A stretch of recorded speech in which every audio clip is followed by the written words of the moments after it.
তোরে দেখলে আমার শান্তি লাগে। আমি দুঃখ কষ্ট সব ভুলে যাই।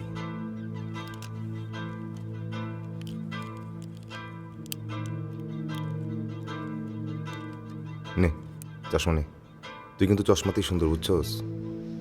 আর কখনো ল্যান্স ট্যান্স পড়বি না, কখনো না। ভাত খাস নাই?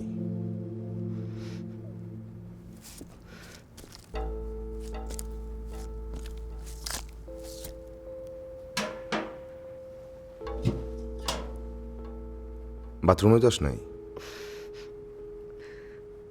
এর চেয়ে ভালো ব্যবস্থা তো এইখানে হইব না। বাড়ি যাবি? পুরোটাই কিন্তু জঙ্গল।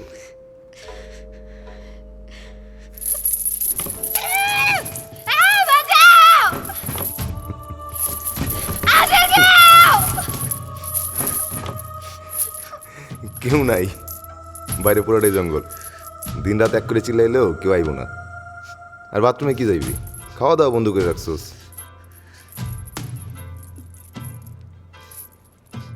বাসি হয়ে গেছে খাবারটাকে, খাওয়া তো লাগবো না। খা, নেহা কর। তুই আমার এরকম অমানুষের মতো কেন করতেছিস? একটু বোঝার চেষ্টা কর, আমি যা করতেছি তোর ভালোর জন্য করতেছি। ওই হুমায়ুন একটা সাইকো। হুমায়ুন সাইকো না, সাইকো তুই। না হলে বন্ধুদের সাথে কেউ এমন করে? কি করছিস? বেঁধে রাখছিস আমাকে এরকম করে কেউ বন্ধুদের সাথে? তুই কি কোনোদিন আমার বিশ্বাস করবি না? এই হুমায়ুন কয়েকদিন পর পর এক এক মায়ের সাথে প্রেম করে, আগ্রহ ফুরাই গেলে মেরে ফেলে, মেরে ইট ভাটায় গুম করে ফেলে। আমেনা, মাধবী, অর্ণি সবার সাথে একই রকম হয়েছে। তোর সাথে হয়তো তোকে মেরে ফেলতো, আমি তোকে বাঁচানোর জন্য এখানে আটকে রাখছি। আমি তোর কোনো কথা বিশ্বাস করি না। বিশ্বাস কর না কর তোর ব্যাপার, আমি তো তোর লাশ দেখতে পারবো না। নিখা,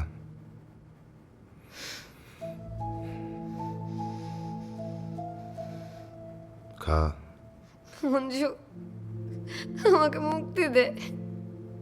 আমি তোর পায়ে ধরছি, দেখ পায়ে পড়ি, তোরা পায়ে পড়ি। আমি আর পারতেছি না, প্লিজ আমাকে ছেড়ে দে প্লিজ।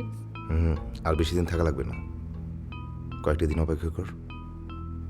হুমায়ুনকে পুলিশ ধরতে গেছে, ওর বিচারের কাজকর্ম শুরু হয়ে গেলে আমি তোরে নিয়ে বের হয়ে যাব, পালাই যাব। কই যাব? ইন্ডিয়া যাই, চল, আমি সব ব্যবস্থা করতেছি। তুই জানিস তুই যে মানসিকভাবে অসুস্থ, চিকিৎসা দরকার তোর। আর শোন,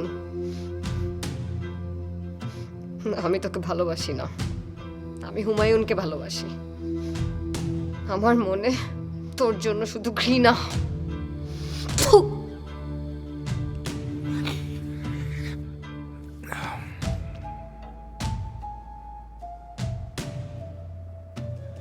শোন,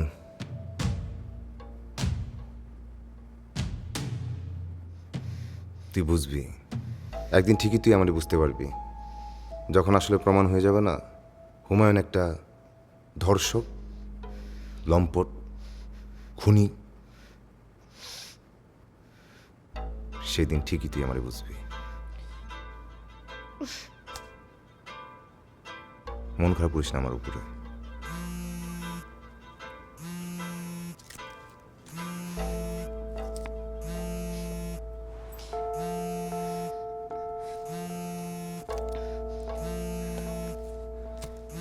হ্যালো স্যার। হ্যাঁ মঞ্জু, কোথায় আপনি? স্যার আমি একটু কাজে স্যার। আপনার সাথে তো কথা বলার দরকার আছে একটু। স্যার আমি রওনা দিচ্ছি স্যার। হ্যাঁ, ইমিডিয়েটলি একটু আসেন না থানায়। জি স্যার।